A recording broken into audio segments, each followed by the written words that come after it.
One day you'll tell the story of autocrats, crooks, and kings who came for our freedom.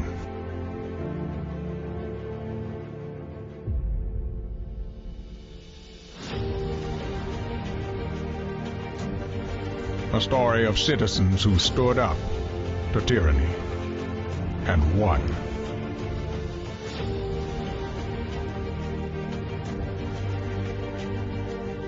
The people prevailed and renewed an old vow to a more perfect union. And that was just the beginning. The story continues. Narrative, where truth lives. It's Thursday night. Welcome to Narrative Live. It's good to be with you and Eric Garland tonight. How are you, Eric? Good to see you. I'm great, Ev. At 7 p.m. already. It's 7:02 p.m. The day just flies by when there's so much news, and there is tons of it to go on tonight. We're going to talk a lot about what's in the news, but also our special report, which is part of the Dragon's Tail, which is going to be about who really funds this Christian nationalist movement that is being spawned from the QAnon movement that had all those people with a one-fingered salute at Donald Trump earlier on this week or last week. We'll get into all of that, and we'll figure out exactly who's funding this movement, and it'll keep you shocked and surprised, although there's a little hint in the Dragon's Tail as to where we land up in tonight's investigation. But that's later on. We're going to cover all of that a little bit later on. But let's start off by talking about that Tish James, it's expected. We expected this fraud case to come down against the Trump organization and against the Trump children.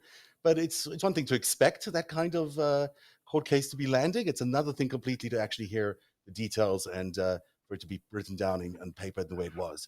Let's talk a little bit about, what do you think about that?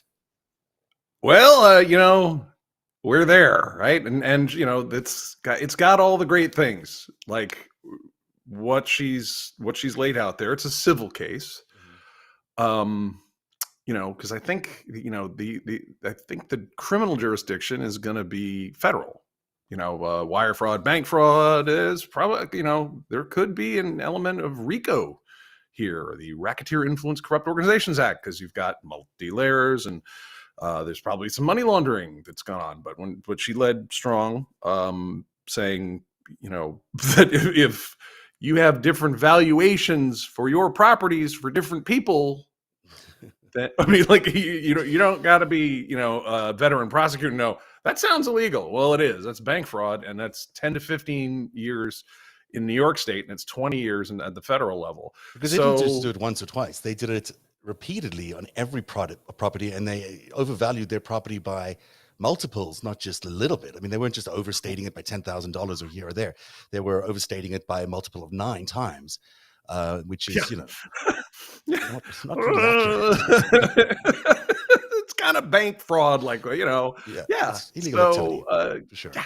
So that's, you're not just fibbing a little bit. You're talking about major tax evasion at that point. You are, because you're saying, well, our assets, we took a loss on this is only worth this, and who put money into Trump properties? Like every drug dealers, bad guys, dictatorships all over the world. And but there's the good stuff for the audience. There's the reminders here. It's not just the president or the former president. So there's not going to be, this whole rigmarole that we seem to go through with all these people about, well, I'm invoking privilege. I mean, this is a guy who is talking about declassifying documents after the fact with his mental powers. So, Wait, you just jumped into a whole different world for me, because we're now talking about the Mar-a-Lago case. But I'm switching back. I mean, they always invoke all this ridiculous, these discussions of, they distract from these are criminal acts, well, he might have had some executive privileges. Like, shut up with all that. He didn't have the right to any of those classified documents, and he doesn't have the right to just go shifting his his valuations of the properties all over the place. Then you Basically, get you to can't. emoluments and all this, and they always get us into this whole, well, does he have privileges? It doesn't matter, and especially doesn't matter because it wasn't just him. The state of New York is coming after all our favorites: Don Jr., Eric, Ivanka, the organization. And she's like, and I'll be making criminal referrals, which we've been saying for a long time. I mean, we've covered the story for a long time, this over-evaluation story for a long time. The one that's really fascinating right now is also this Mar-a-Lago investigation. I mean, that was a pretty swift shutdown by the appeals court in the circuit, in the 11th Circuit there, because they clearly disagreed on the basic premise there that he could call all these things declassified or personal or whatever he decided to call them. So Trump is in for a rude awakening. I mean, we've been saying it for a few weeks now that the mood in DC is they've had it. They are going after him, and they are indeed going after him. I mean, there are very few options left for Donald Trump to get out of the Mar-a-Lago espionage case investigation, and certainly it looks like Tish James is already in there. So, and there's more to come. Now, on the Mar-a-Lago investigation, it is interesting that what has been held quite secretly and privately by some people is beginning to show up in a bunch of places. That one of the things that was leaked were confidential informant IDs, and also spy IDs, and basically he compromised a large chunk of the law and order infrastructure of our country by compromising the people who are spies, by compromising people who are confidential informants. Just by having those names out there, he's compromised the national security of the country. Oh yeah, and that is at the core, I think, of what is coming out of these documents. There's more, but have you heard anything else about what might be in those documents? It would call for a lot of speculation on my part. We know by seeing the search warrant applications that they believe there's probable cause for 18 U.S. Code 793, which is in the espionage department of mishandling national defense information, which I remind everyone is not just classified. It also is any information relating to the national defense. And Trump's initial attorneys who were responding to that were very correct when they said he is given all sorts of immunity. He ain't given immunity in New York State for committing financial crimes. He's not, he's not immune for any of the emoluments, that stuff. But he's not immune. He has no immunity. But anything to do with classified stuff, he's immune. But anybody that touched those documents, Kash Patel. Wait, is he immune? He's not immune to. He's immune. If he sells that, he has absolute. Article 2 with the Constitution. He has absolute immunity. Okay. They cited it, so that one's not going to get him. But he has way more trouble. He has a lot of. He has, as you were just saying, leading in, he's running out of space here. But that part, he is immune. I'm surprised he's taking it so seriously. Then why wouldn't he just? I mean, for him, it's all he cares about is himself. I wonder what he's hiding in there that that is causing him to be so upset about it, because that's the one he seems to be quite upset about. So I wonder what he did. With those documents. We kind of thankfully, he's been off of Twitter and he's been out of office long enough. We kind of forget how the guy operated and how his staff operated, which was to misdirect you because they got Capone on taxes. Now the guy ordered the St. Valentine's Day massacre. The guy was a bootlegger, a murderer, a cheat. He's all these things, but they got him on taxes, ones and zeros. And so, Trump doesn't want to be talking about facing those, not just him. And again, there's so much that would make us happy. I mean, watching the Trump boys go down for financial crimes, like they don't even get to mess around on the executive privilege nonsense argument. If they are involved in a conspiracy to defraud banks and avoid taxes and all that, then they're going to the pokey. Not to be too much of a devil's advocate here, but we know sort of that he's a crooked guy. Like, that's not news. What is news would be what he did with these documents. I mean, did he sell them to a foreign country? Did he give them to Mohammed bin Salman? Did he give them to the Putin? Did he give them to Xi? I mean, who did who would have valued these things to such an extent that he would knowingly, obviously, break the law to give it to them? And how much is it worth? And what value does it have out there for them? Because that's really where the value comes from. And the value comes from knowing who the confidential informants are, knowing who the spies are in your country. That's where there'd be value. I think this comes back to a fundamental point that I've had for about 6 straight years here, which is you just shouldn't have spies and traitors in the White House. You shouldn't have that. It just shouldn't have it. Let's move on to some other news, because we no longer have a spy or a traitor in the White House. But he met the new Prime Minister of Britain today. Liz Biden Truss. did. Yes, the non-spy in the White House.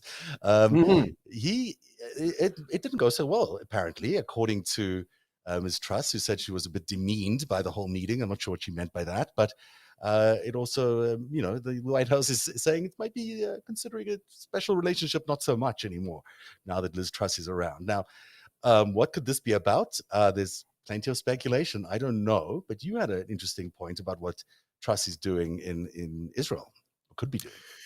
Yeah, well, according to Haaretz today, I said that the UK could move its embassy to Jerusalem. Now, the last group of people that were messing around with that were like the Trump people. Yeah. And also in the news today, Yair Lapid, renewed his commitment to a 2-state solution.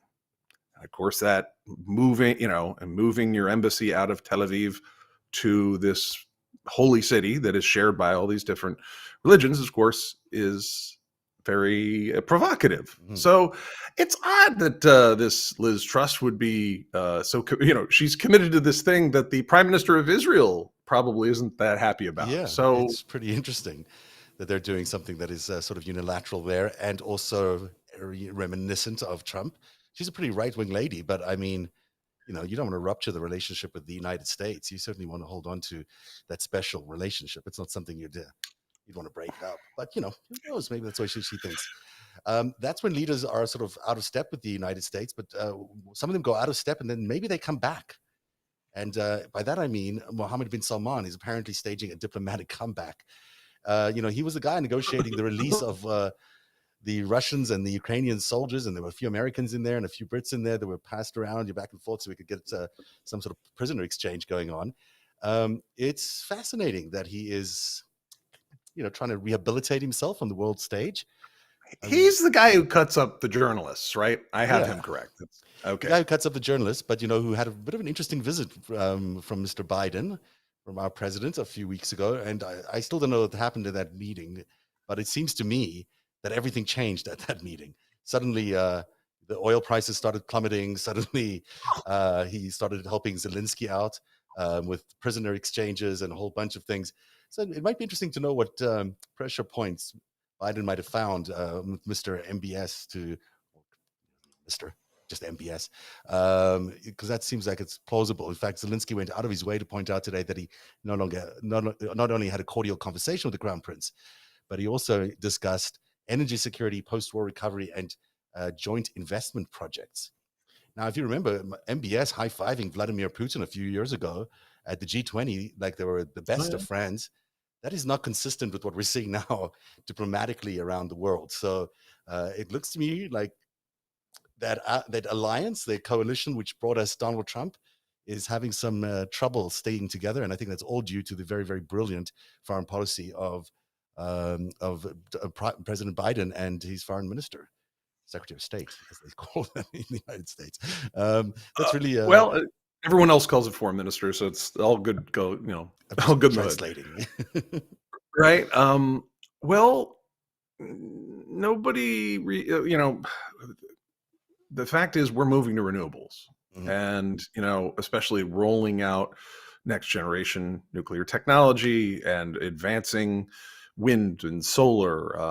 That I think if we have a U.S. administration that if we have really strong state support for this, including infrastructure projects, not just being stuck on the automobile in the United States. We really have the power to lead the way here, in which case no one will need his dead dinosaur food. Yeah. And, the Saudis have, they've been frenemies a lot of the time, but boy, they backed up Trump and Bannon and who's the other Kushner? That guy Kushner. Yeah, Yeah, $2 they billion gave. I mean, for Jared. So that's an expensive toy to be buying. It's you're absolutely right. I mean, certainly they're trying very hard to modernize the economy over there, but some of the ideas are kind of like out there, like this neon project. I won't go into that right now, but a lot of these things just don't seem to add up a lot. And but MBS has a lot of redemption to be doing around the world, and he seems to be doing it. And if he continues to redeem himself in this way, that's good news, I think, for everybody. This dude, not so likable at all, the Hungarian Prime Minister Viktor Orban, he is the only person in the world that is standing up and saying that because Vladimir Putin is threatening nuclear war and because he's calling up another million, as many as 1 million reservists to the fight in Ukraine, he still thinks that President Putin's sanctions against Russia should be lifted by the end of this year, which tells you exactly which camp he's in. Now, we of course know that Mr. Orban is the spiritual godfather of the MAGA movement. I mean, really, this is the GOP. yeah, speaking. he's showed up at CPAC, and they sent CPAC over to him, and yeah. And here they are, basically saying, "Hey, Putin's a great guy. Let's keep the war going." So this is like a GOP. This isn't a GOP ally. This is like a GOP supporter. This is a big guy around the world who really believes in what the GOP is doing. Does it mean the GOP supporting Putin's nuclear threat against the West? Does it mean that the GOP is actually in support of the million new soldiers that are going to be poured into Ukraine by Russia, if that's in fact what they do? I mean, that seems to me like not good policy for the Republican Party a few weeks ahead of the elections. I mean, personally, worth asking that question at least. I mean, I think they're kind of backing the wrong horse there. That's me, but I think I've been pretty forward on how I feel about that. They're backing the wrong horse, but if their spiritual godfather thinks that sanctions should be lifted, they're not saying that here, and they certainly should be denouncing Mr. Orban, and I don't think they have done that publicly. But they have conferences with the guy. We never used to. Politics is supposed to end at the shore. That's one of the old sayings, and these guys have broken that. They broke it, and they brought him to the headline to he gave the headline address to the CPAC conference, and and by all accounts he's basically mentoring Trump in how to speak and on what talking points to use. And as we'll see in the next half hour, there's a lot of white nationalism, Christian supremacy, whatever you want to call it, going on in the MAGA movement right now. And it seems that Mr. Orban is part of that, but then he's on Putin's side in the war in Ukraine. So that's not very Christian, I don't think, in any event. Not really. So last night, or 2 nights ago, we were going to talk about the Christian nationalist movement, its origins, and how it was found. We ran out of time to go through all the details on that, and we are going to do that tonight. Some of this might be a little repetitive of what happened last week, but it's much better because we've had additional research added to it that is going to blow your mind. I think we're going to take you through a journey into the world of white and Christian nationalism that you can't really believe, who's backing it, who's supporting it, the fake fronts that they are putting up to pretend that there are certain things when they're not. All of that is going to be revealed in the next half hour. And because it's so amazingly interesting, it does take us back to the theme of the year on the narrative, which is the Dragon's Tail, which is China's attack on U.S. democracy and China's war on the U.S. democracy. And that is tonight's episode of The Dragon's Tail.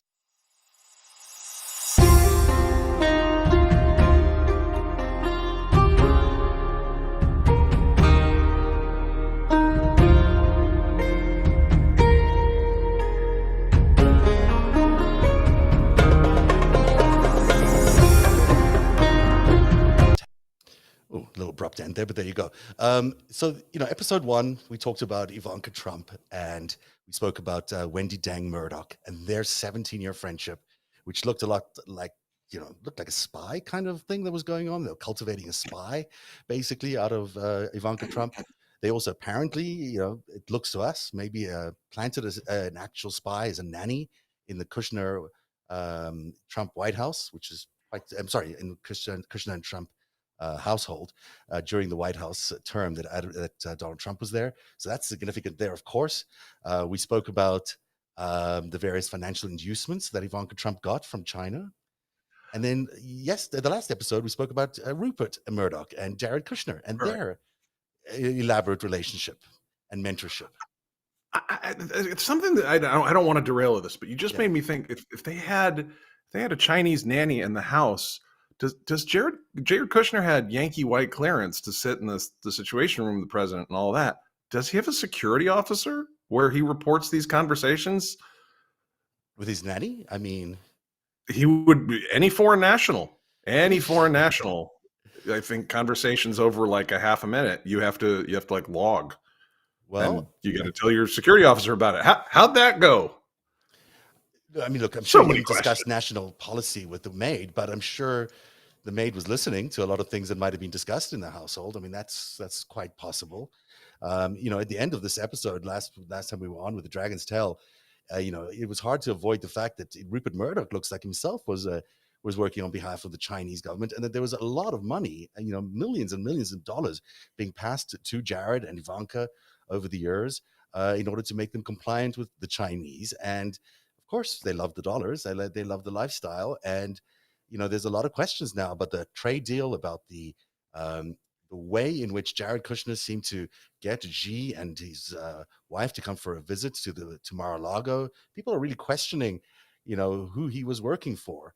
You know, he was sure was a puppet of Mohammed bin Salman, but he was also very likely following the orders or requests, or at least being agreeable to the Chinese position during his term. And that explains why this, you know, very virulent anti-Chinese campaign suddenly turned very compliant towards China during the White House term. So those are two really interesting fact points that I've not seen anyone else pick up on, which is kind of crazy. But if anyone wants to, you can watch the episodes before, as we've had them. But tonight's episode, I really do hope people start picking up on, because it revolves around who is behind that white nationalist movement that gave us the Christian nationalist movement that gave us that weird salute that we talked about last time, where people had their hands up and holding the number one, or at least the one finger up. Let me pull it up for you here. At a Trump rally while he was speaking, I guess singing, I don't know what he was doing, rapping his positions with a backing track that sounded very similar to a very famous QAnon song. So go ahead if you want. Does QAnon have its own bands? I'm literally, I haven't heard this part. Well, they have their own bands. They have their own songs. I haven't heard the song, but I've heard him, you know, intone his speech to the audience there. And I don't want to play it again because it is kind of annoying. But you know, just it's there. I mean, there's no doubt that they denied that it was the QAnon song, but of course it was the QAnon song that was on what was on there. So let me do one thing here, and then I'm going to play you a. Give me a second. Sorry about that. Let me play you a clip from a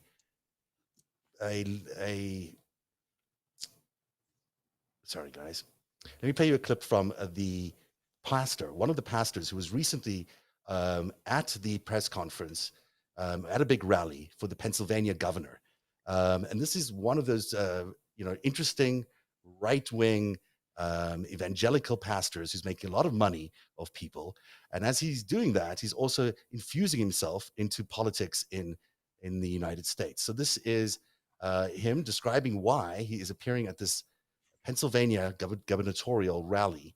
And here we go with that clip over here, I think. Here we go.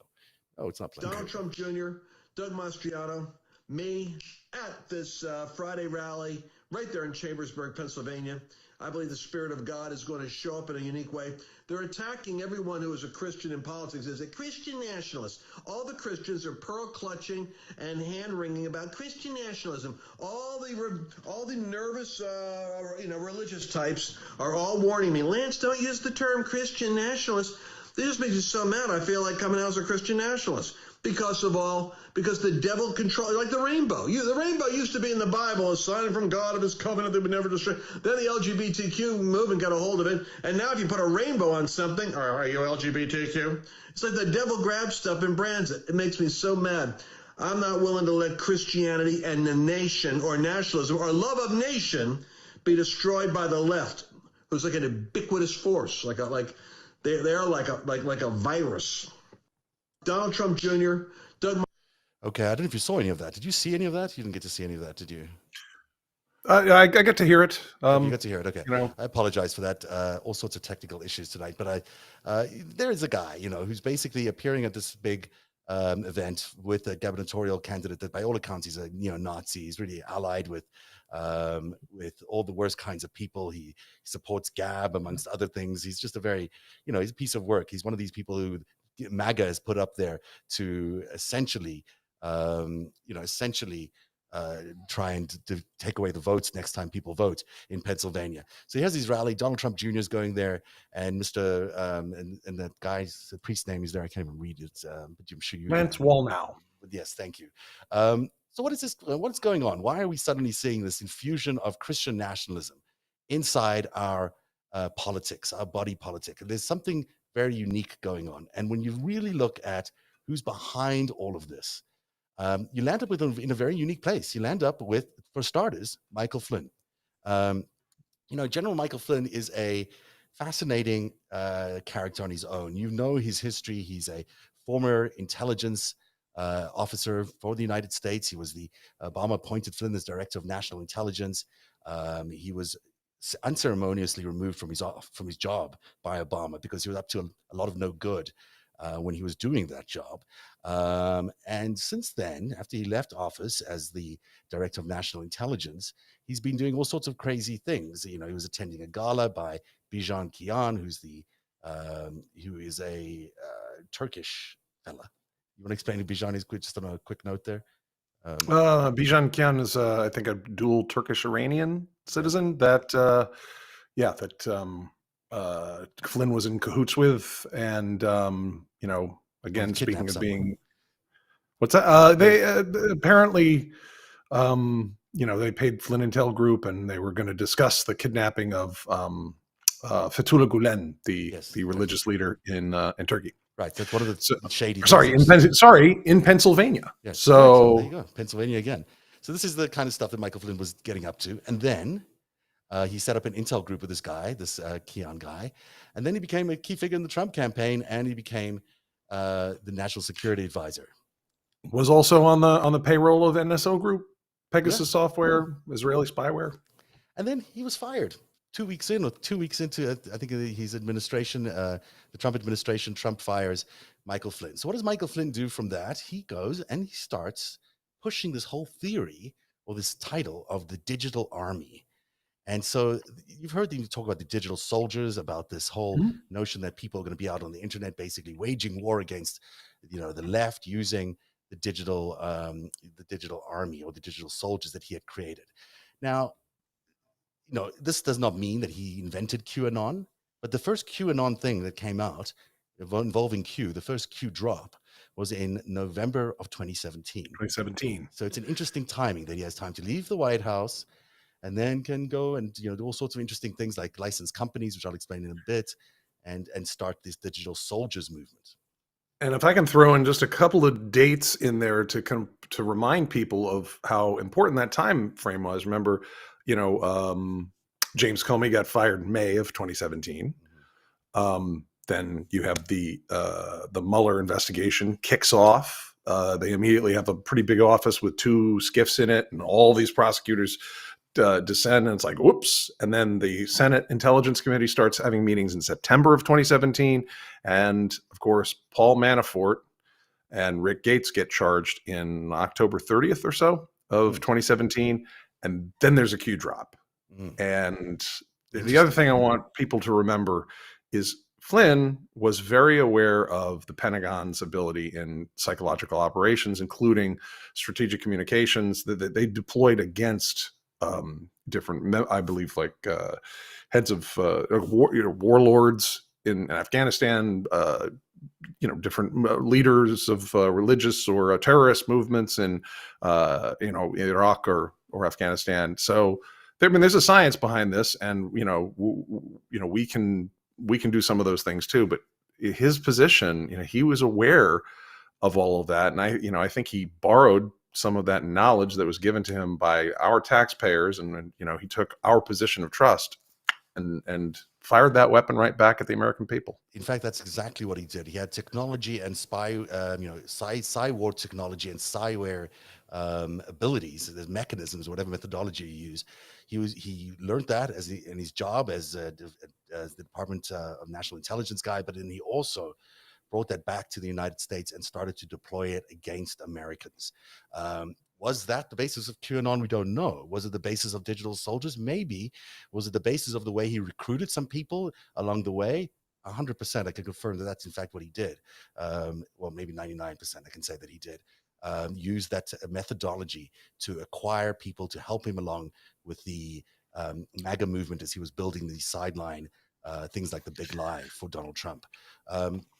So, just the note here is really interesting from the actual article from The Intercept, which a lot of people have different thoughts about The Intercept. I think this is a pretty legitimate piece that's saying as far back as the fall of 2017, they're looking at the possibility of deploying a viral online information operation that would tap into the minds of millions of social media users. And they appear to do that because right in this slide, you can see how the digital soldiers mapping, this is the internet, this is the Twitter accounts and how they interact with each other. All the bolder red lines you can see are the most prominent connections between different accounts. And it's clear that QAnon and digital soldiers certainly mirror each other a lot in this analysis here. And that to me is very telling that they had something to do with each other. Now, in QAnon world, they think, a lot of people think that Michael Flynn is Q, but there's no evidence that he's Q.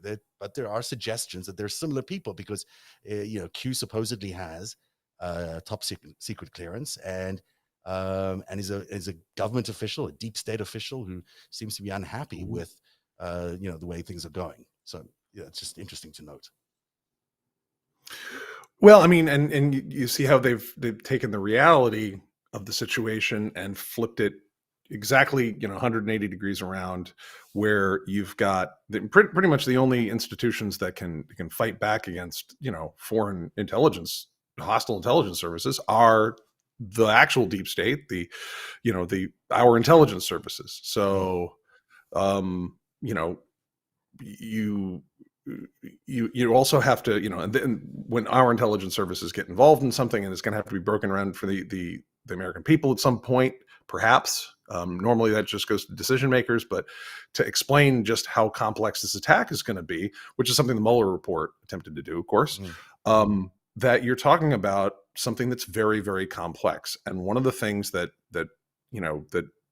foreign intelligence services are trained to do is that if somebody comes along with some actual expertise, you label them the cranks. They're and they put the GIF up of I think it's Always Sunny in Philadelphia, where there's a guy, he's got red yarn and tacks and he's gesticulating wildly because there's a lot of, so it's like, that's just what this is. And meanwhile, then they supplant their own, false story, false experts, and we'll see, this is that they're lying to you. It is complex, but this is the thing. And it's like you tell this very complicated story before the real story can come out. Yeah. And that's warfare. I mean, this is real warfare. You hit the other guy first before they hit you. And, if you look at what he then did, what Flynn and his cohorts here did, and it's interesting to note, by the way, that Sidney Pollock is one of these key people who registered all these digital soldier companies. And you see a lot of members of the Flynn family. These were used for various purposes. They were used to raise money, particularly for his so-called defense fund, but also they were trying to, profit off the digital soldiers moniker, which would also be profiting off Q, really, if you get the comparison between those two, and funding whatever it is they've been doing in the last while. So it's interesting these companies exist. These companies are all questionable, but it's also really interesting that there's Sidney's name there because Sidney Powell's name. Sorry, I said Pollock earlier. Sidney Powell is, of course, the big lie, which means you can see continuity right from the QAnon world or the digital soldiers world to January the 6th and then beyond. Now, there was also this odd tape of Michael Flynn and his family doing the QAnon pledge, what some people call the QAnon pledge, one for all. Or, I don't know. There's a reason they all where we go one, we all go to prison, something like that. Yeah. So it's interesting that they did a tape of that with the whole family standing up there, and off they went, and no one, they landed up suing companies for saying that they were part of QAnon for that, because there's some sort of, it wasn't a pledge per se, and so it wasn't a pledge, don't sue me please, but it was some sort of oath or something that they were saying that sounds a lot like the QAnon uh, pledge that people make, or the oath that the QAnon uses in that song too that we showed you earlier on. There's another person that's quite tied to Michael Flynn, and he's also connected to all of this, and that is a woman by the name of Tracy Beans. That's not her real name, but Tracy is a she's a provocateur, I guess, on social media. She's a provocateur on YouTube. She really spouts a lot of the QAnon material, very, very close to Flynn, and there's a lot of history that they share together. And it's interesting that he's appeared on her show a lot. It's also interesting that her show appears on NTD, and it also appears on now what is called Epoch Times TV, which means she is she happens there we go. You see the dragon's tail? You see the dragon's tail? It's coming to me, weaving in. I think I'm starting to see the tail. Yeah, the dragon's tail is certainly there. So there is, Tracy Beans's appearances on social media there, promoting all these Q things, and it's quite dramatic, the things that she's done and said on that show and that network. You guys should check it out if you can. Let's look at, just because it's kind of interesting to watch all the things she says. So from there, let's take it to where should we go next? This board. This is Michael Flynn's mind as it relates. I'll actually put this up on the screen. That looks like a good, okay, that seems about right. Yeah. So this is Michael Flynn and my pillow guy have created this giant chart, and we've been trying to understand what it was all the way through our investigations into Trump-Russia. Like, what is really behind all of this? And what you're seeing is all the provocateurs, all the characters, all the priests, all the evangelists, all the, you name it, that have been involved in building up this MAGA world, in building up this whole notion of Christian nationalism. They're all here, and you can see that it's all Christian. I mean, right at the top of the page, it's all about, where, just pull it up here for myself so I can read it in detail, but there's a, Jesus section up at the top, and they talk about Jesus is king at the top, and then over the left side there, it says mission over ego, but then it gives you this whole prayer from the God of our Lord Jesus Christ, the Father of glory, may give unto you the spirit of wisdom and revelation. I mean, it's just, it's pretty Jesus-y. And then you see all these red crosses. These are actually all evangelical ministries that somehow are connected to Donald Trump.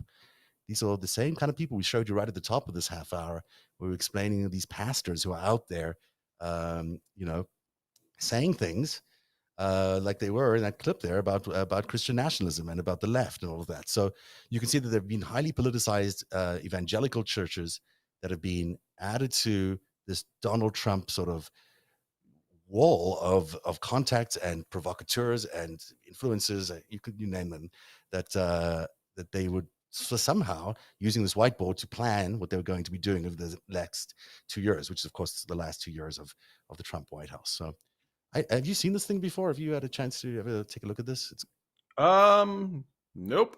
But it's, I mean, I recognize a lot of the folks there. It's interesting, though, that, all the QAnon stuff was we're going to save the children. Mm-hmm. And now we're getting an elsewhere to the number of religious organizations that, are nominally have a cross nailed up somewhere, but really they're just in it to traffic children as slaves or worse. And they get to launder money and all this. And then we get folks like this who are then, that's what we're going to say. Trump is like, by overthrowing the U.S. government, we're going to protect these children by keeping us in influence here. Yeah, it's all very twisted. It's very brilliant. I mean, it is brilliant in terms of the way it's structured, but when you're now seeing all the mechanics that went into it and the number of people that went into it, and let's face it, the dollars that went into buying all these people, it leaves you just shaking your head as to how much money was spent on this and who that money came from. There's one other thing. Flynn was out at many churches and tax-free and not audited very much. Yes. So that'd be a great place if you were gonna Then you get some international missions here Yeah. and there. And micro donations that can come from anywhere really on the globe, and you name it, these guys can get funded all that money. You get a whole industry. I want to play this compilation that Jim Stewartson, who was a friend of the show a while back, shared with me. This was a contrast between Elizabeth Clare Prophet, who was a cult leader way back when in U.S. history, contrasting this with Mike Flynn as he was addressing the various people on his tour of North America. And what this is clearly, and this has been proven as fact, they were reading the same material. She was a leader of a cult. He supposedly is just addressing a political audience in a church, and he's using the exact same language. Mighty I am present. I am here, O God, and I am the instrument of those sevenfold rays and archangels. We are your instrument of those sevenfold rays and all your archangels, all of them. And I will not retreat. I will take my stand. I will not fear to speak, and I will be the instrument of God's will, whatever it is. We will not retreat.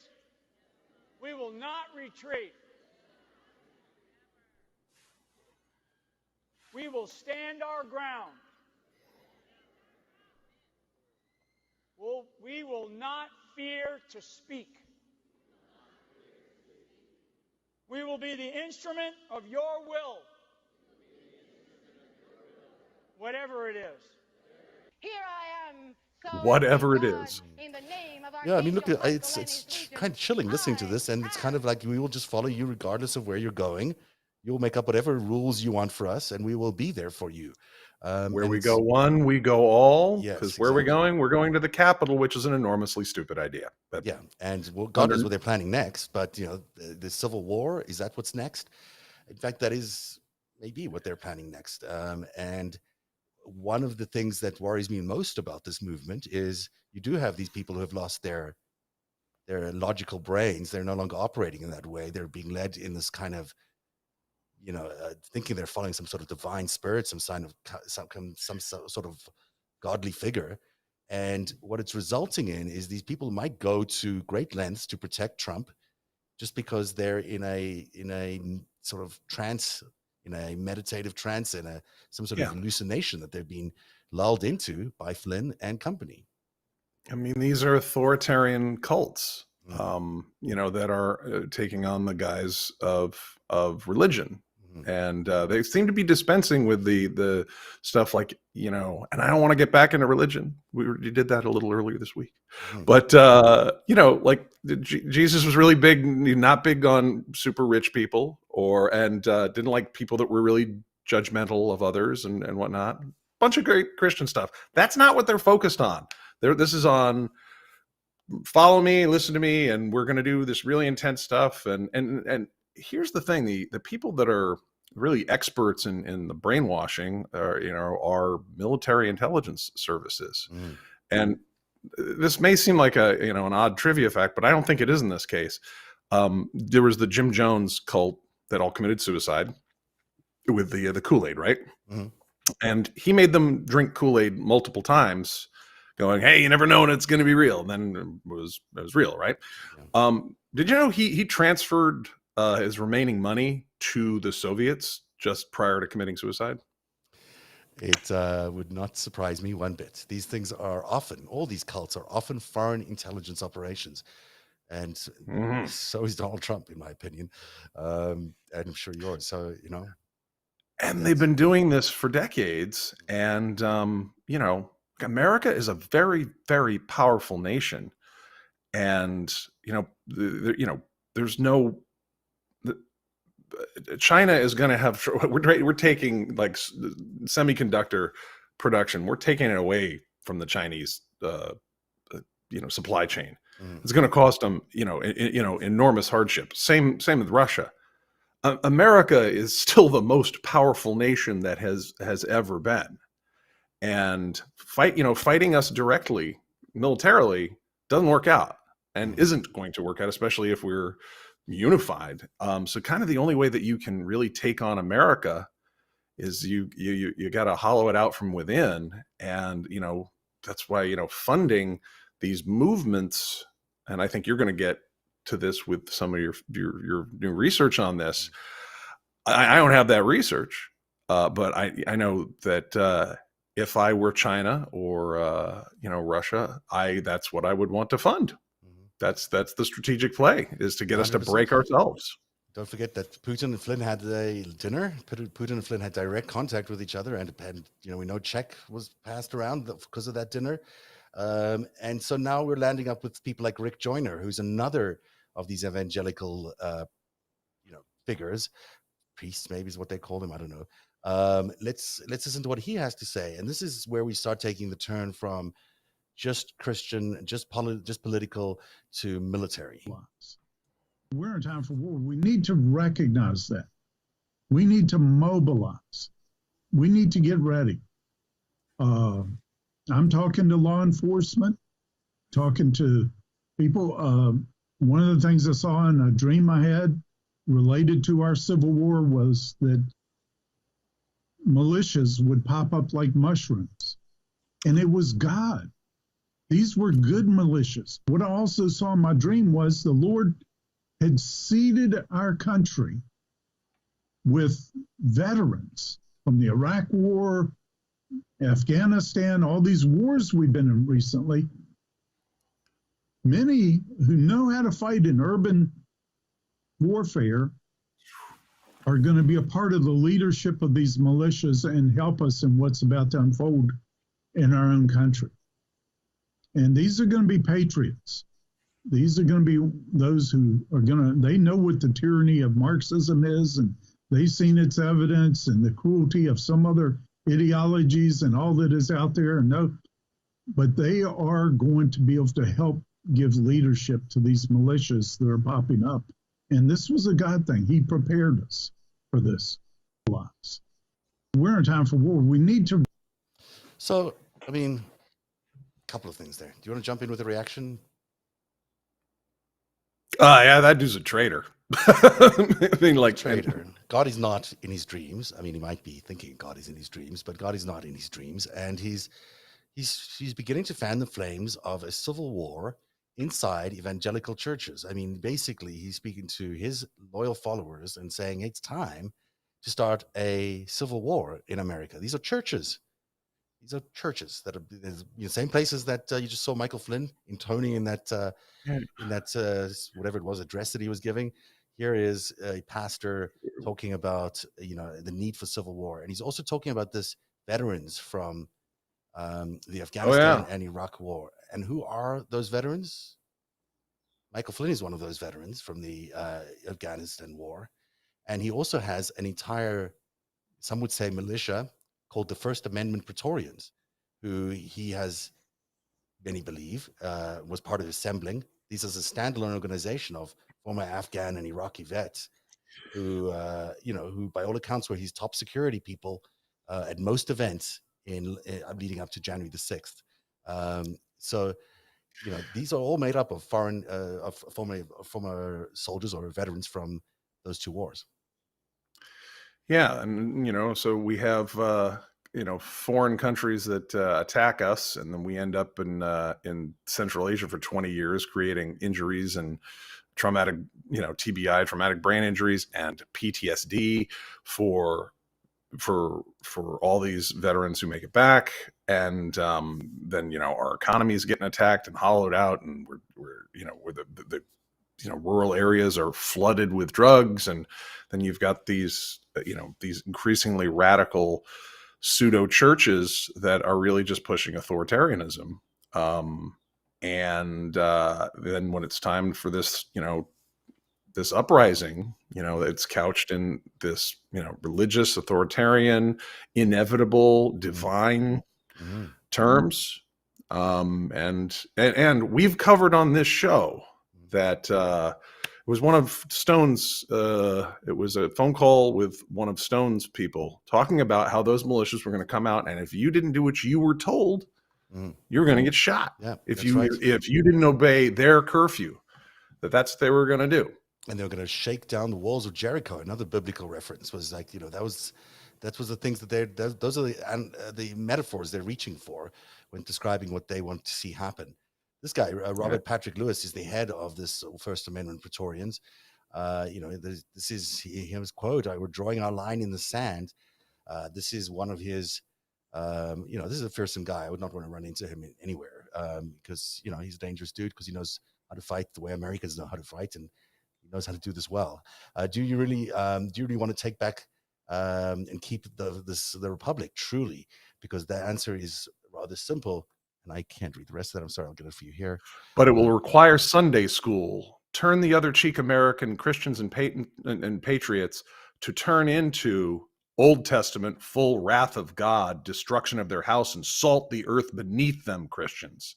And it won't even take that many of us, just the ones who understand and have the temerity, who do what needs to be done. Wow, so we're going to borrow, the Old Testament is pretty rough, of course. But the actions, the main actors there are in the Old Testament is Jehovah, right? And who does a lot of the massacring, the killing, the flooding, and whatnot. But that is quite proud to think that you have the wisdom of the divine, and that you're going to hand out violence and murder. I mean, that salt, the full wrath of God, so mass murder, destruction of their house, and salt the earth beneath them, so nothing grows there again. This is and the problem is it's all part of a cult. So talking rationally to them is going to tell them otherwise. This is their core belief that this is what's happening, and so you've got a large amount of the American population, some say as many as 40%, that are still a bit in the grips of this thing. Not even a bit, a lot in the grips of this thing, and that explains why there's even a heartbeat in the Republican Party. It's because of these kinds of cultish statements, and then also this these veterans are heroes wherever they come from. These are the absolute best of America that have been turned because of some psyop or some weird thing against America, and it's sad to see that happen. One of the people, by the way, who's involved in this group is Philip Lulsdorf, who we identified as being there on January the 6th with Rudy Giuliani in one of his war room meetings or whatever they called it. He's a former Russian, or he certainly comes from Russian heritage. So you're seeing all these convergence of Marines, some Russian money, some Russian influence, and then all this Russian know-how on psyops and what have you. And it's worth remembering that, of course, a member of the Flynn family is still in charge, if I'm not mistaken, of the Pacific. He's been PACCOM. I think he's in the Pacific somewhere. Yeah. So that's interesting too. And can we go back to that slide on the First Amendment Praetorians? Yeah. Yes. This one. There's so many easy theological issues here. The Romans murdered Christ. He was killed by the Roman Empire. Good point. So the whole thing is like, you guys got to pick a lane, kids. Pick a lane. They just pick what they like, what fits in at any given day. But it's clear to me that from this, at least, we can say that Flynn's circle of people, whether it's Robert Patrick Lewis, who was his security for so much of the event, and his First Amendment Praetorians, or Tracy Beans, who was the YouTube commentator, or just the whole basis of the Q movement, which I'm not saying came from Michael Flynn, but it sort of looks like he was benefiting off the digital soldiers parallel that was running parallel to the QAnon movement. I mean, these are all, I think the indicators are there from everything we've described today, that Michael Flynn has something to do with this growing Christian nationalism that we're seeing in America today. And, Michael Flynn is also allied to Ginny Thomas, who's in the news today because she's finally going to appear at the Jan 6 in front of the Jan 6 committee.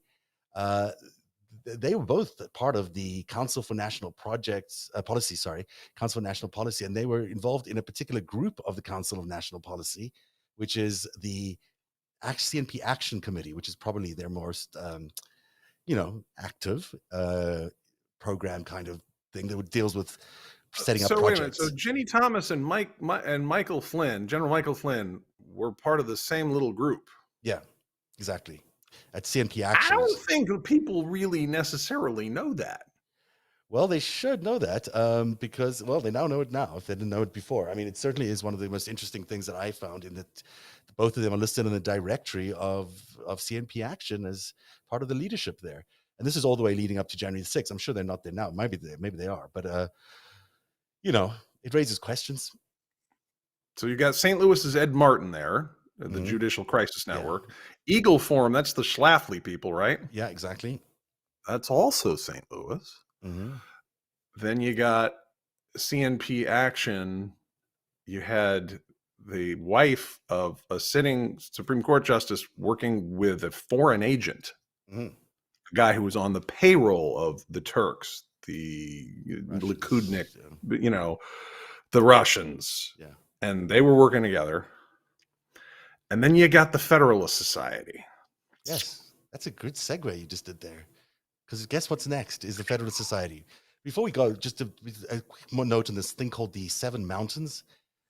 This is a thing that's been floating around our world for a little bit of time now. It's been seeded into everyone's world. Some guy called me up once and said, I want to tell you about the Seven Mountains. This is how you understand what's going on in Christian nationalism. I said, I've never even heard of anything like this. But apparently it's a thing that existed for a long time. It involves a takeover of society by conquering each of these seven mountains. This is something, again, that a woman says was told to her in a dream by God. And, take that for what it's worth. But the seven mountains essentially are the taking over of business, of government, of the church, the schools, the home, the media, arts, entertainment, and sports, commerce, science, and technology. And by putting Christ in each of those, you'll be able to take over the whole of society. So that's interesting. It's interesting because when you talk about Leonard Leo and when you talk about the influence of the Federalist Society, you can't help but that's where that's his whole basis. The whole reason that Leonard Leo exists and the Federalist Society exists was to get people like Kavanaugh and I'm going to forget her name. Sorry, Justice Coney.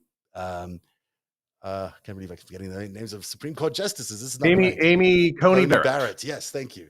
And of course, we mentioned Clarence Thomas already. These are the reasons we have, and Gorsuch. I mean, you've got people on the Supreme Court who are. Oh, sorry about that. There you go. Who's the guy in the jaunty cap next to Leonard Leo there? Well, that's a guy by the name of Barry or Barre. I don't know if you say it's Said. Barry Said, I think is how he says it. Said is the actual pronouncer on these names. It's actually S-I-D, but the Barry part, I'm not sure if it's Barre or Barry. But he's a guy who's worth a lot of money. He's a huge billionaire who decided recently, as 2021, to give away his entire company, which was worth $1.6 billion. It's a lot of money. I mean, it's a lot of money. Triplite. Yeah, the company's called Triplite. Triplite made all sorts of electrical things in China. And then he sold them here. And for some reason, he decided, well, not for some reason, for apparently tax reasons, he decided to bequeath his entire company to a foundation that Leonard Leo, the same guy who ran the Federalist Society, the same guy who gave us all these right-wing Supreme Court justices, he was given $1.6 billion in the form of this company as a fund, basically, to use for whatever he deemed necessary in the coming Christian nationalist movement. I didn't say Christian nationalist movement, but it wasn't specific to justices either. It was things that are important to politics, things that are important to the right wing, conservative things. Like, it was not very specific about, previously we've seen these kind of donations go to Leonard Leo specifically for justice or specifically for certain issues. This was sort of a blank check. Here's that $1.6 billion, Leonard.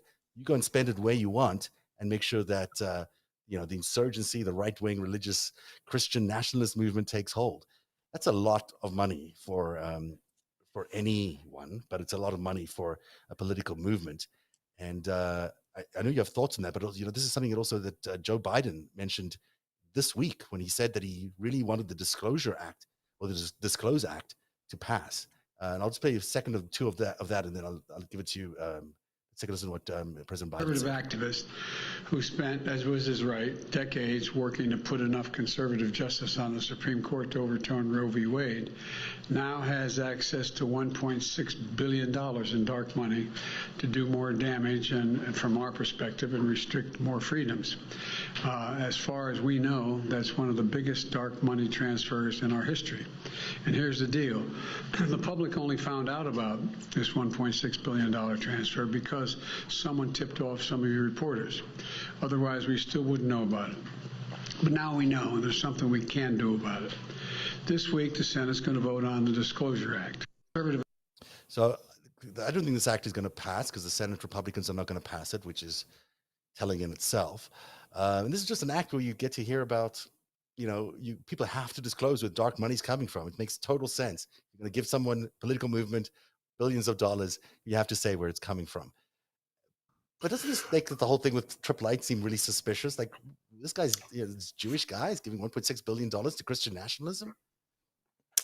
So you've got a Chicago billionaire who backs a whole lot more people than people realize, who has plenty of Israeli ties, but his manufacturing concern is partnered up with the Chinese Communist Party, and he's funding the Christians to take everything over, including, and it's a $1.6 billion.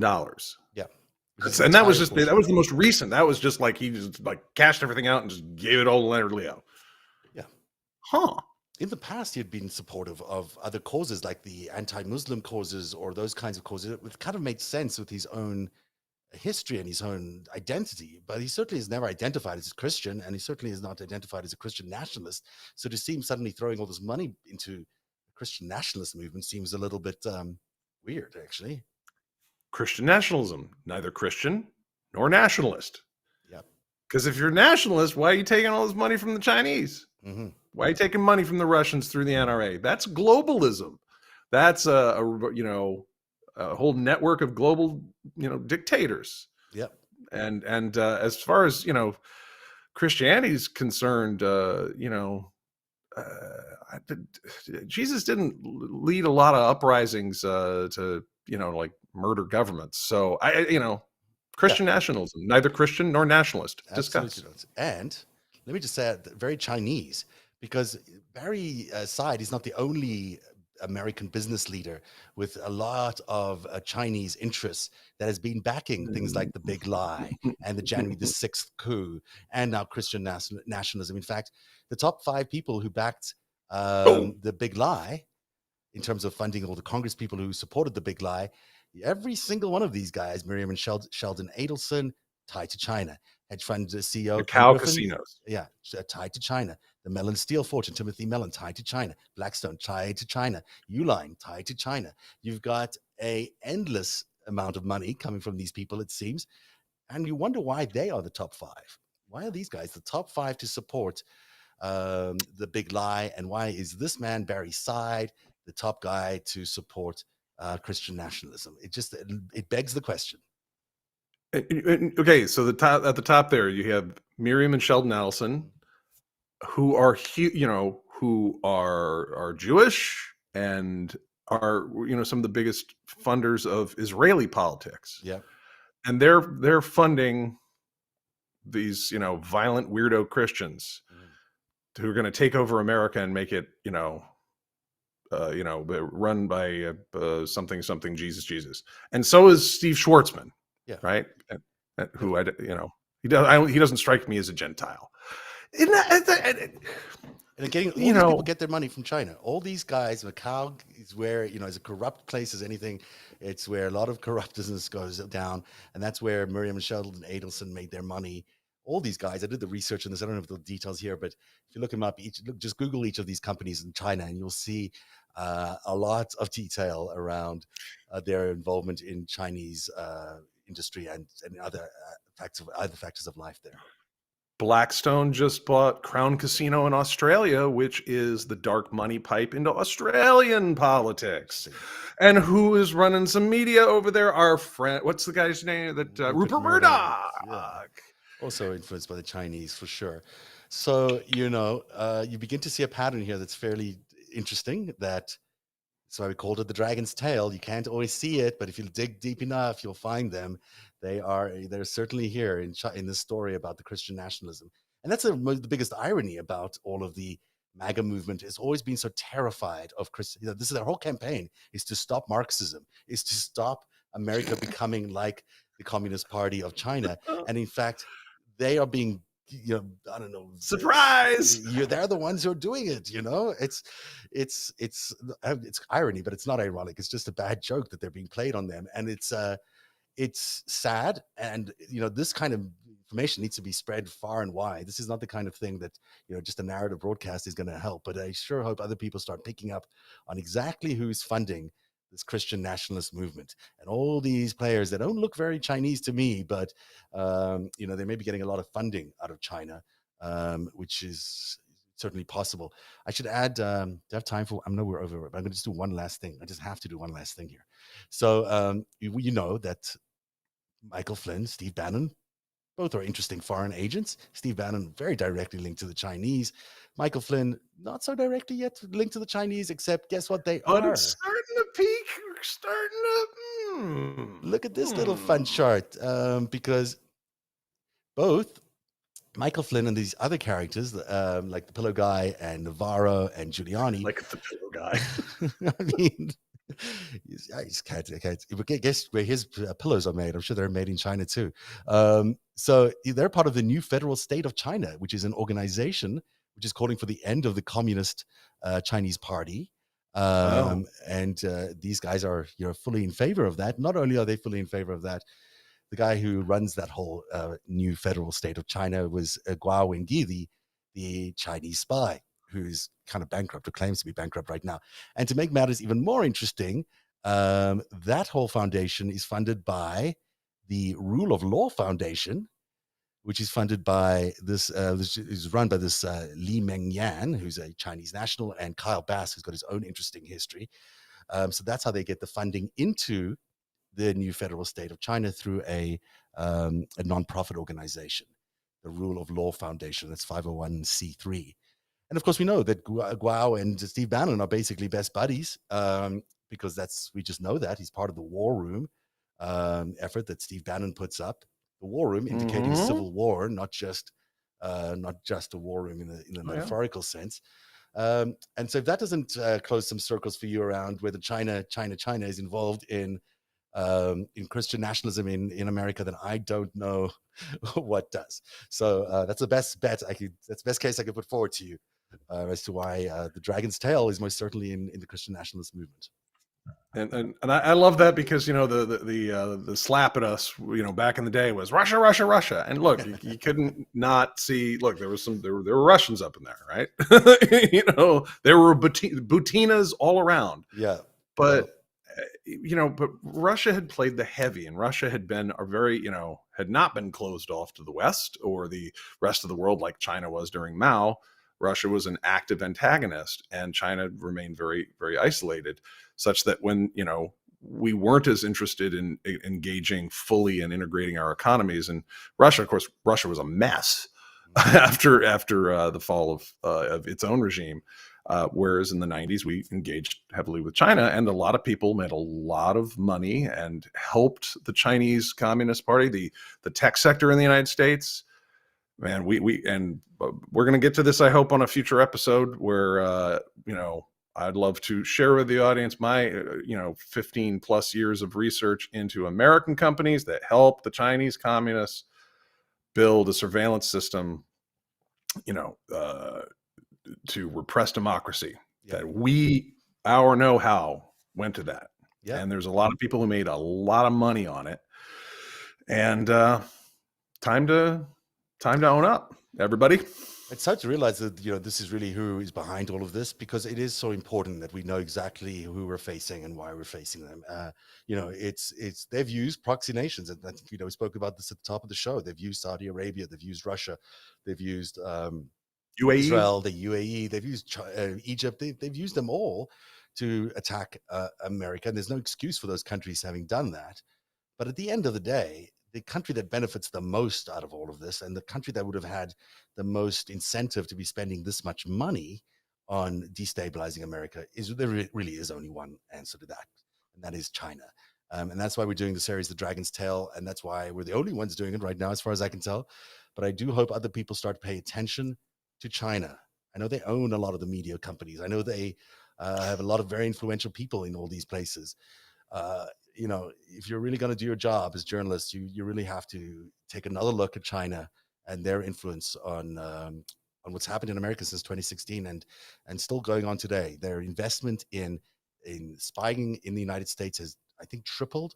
We're seeing a huge increase both on the Russian side and the Chinese side to increase the psyops, to increase their media infiltration of America. This is not coming to an end soon unless we tackle all those things.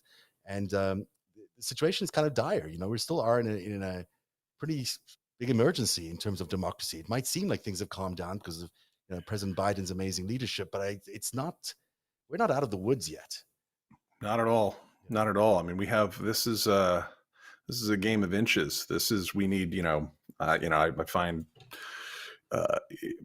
looking at policies in Missouri where I live, or everything. It's like you got to wake up and you got to win the next election. You've got to get the bills introduced. You got to expose the dark money, and we are one bad election away from a lot of trouble here. But we've got, we're having discussions that have been overdue, and to my recollection, weren't even being had in the intelligence community the way that they should have been. No, at least not, in the open source. I'm sure there were, there were a lot of subject matter experts, but there was a lot of work, integrate, a lot of work trying to engage with China, and strategically that was a noble goal. But I think their version of partnership and ours are very different. So time to change tack with that. Yeah, absolutely. And when you see the closeness of Russia and China, and then you see their alignment with GOP policy in terms of Ukraine and other things, it's kind of clear to see what's going on. And if you are considering voting for the Republican Party, these are the MAGA representatives in the Republican Party this election, you're voting for China. You're voting for China and you're voting for Russia. That's who you're voting for. And so that's, that connection needs to be spoken about loudly and clearly. And, in terms of these kind of conversations, they are rare. And we are amongst the first to have these conversations because we sort of stumbled into understanding what open source intelligence analysis, something you've been doing all your life, can do in terms of adding it to news coverage. We took those analytical skills and we were able to apply them to news coverage. And that's why we've always been so far ahead of the news or the mainstream news coverage. So, these conversations are matter, and I hope that they influence other people to get the word out. And just this would have been for upfront, but just to remind everybody where this topic is going to go, they're now having the trial for Tom Barrack. Yes, that's on, and he is being tried for being an unregistered foreign agent under 18 U.S. Code 951, the bad one that they use for spies, for the United Arab Emirates, which is one of China's key partners in the region. Signed on to their Belt and Road Initiative, had billions and billions in trade. No doubt they made, ample use of their money laundering capabilities, which are quite, extensive. And that's who Trump's partner, was the eyes and ears of, and was trying to get us to bend American policy in their direction. Yep. And as a key partner of China. So who knows, if we keep digging in the Tom Barrack case, are we going to end up in Beijing? I think you will. We'll because find out. I think you just will. The reality of these stories is they were used as fronts, and that's what we're going to continue to expose on The Dragon's Tail. There's so much more as we look back on this attack on democracy, and how behind the scenes and behind all these countries and all these actions is always China. And this is episode 3, but there's plenty more to come on Narrative, and we appreciate your viewing here tonight. Eric, thanks for being here again, and great job. And If you're watching from home, don't forget to hit that YouTube button, smash the YouTube subscribe button, because it is important that you're a subscriber of Narrative's YouTube channel. We want to make sure that you don't miss a single episode. And if you'd like to contribute to producing our content, if you'd like to be part of our Patreon program, please go to patreon.com/narrative. That's patreon.com/narrative, where you can sign up for a nominal monthly fee, but you get to help us produce this very, very different content that you're not getting anywhere else. And on that note, we wish you a very good night. We'll see you again on Tuesday night. Good night, Eric. Every minute of Narrative's reporting, every story that we break is made possible by our patrons. You too can become a patron by joining at patreon.com/narrative. Narrative, where truth lives. One day, you'll tell the story of autocrats, crooks, and kings who came for our freedom.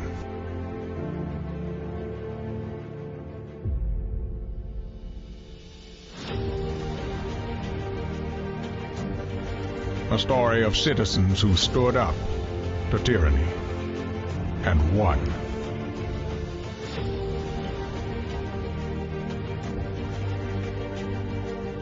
The people prevailed and renewed an old vow to a more perfect union. And that was just the beginning. The story continues. Narrative, where truth lives.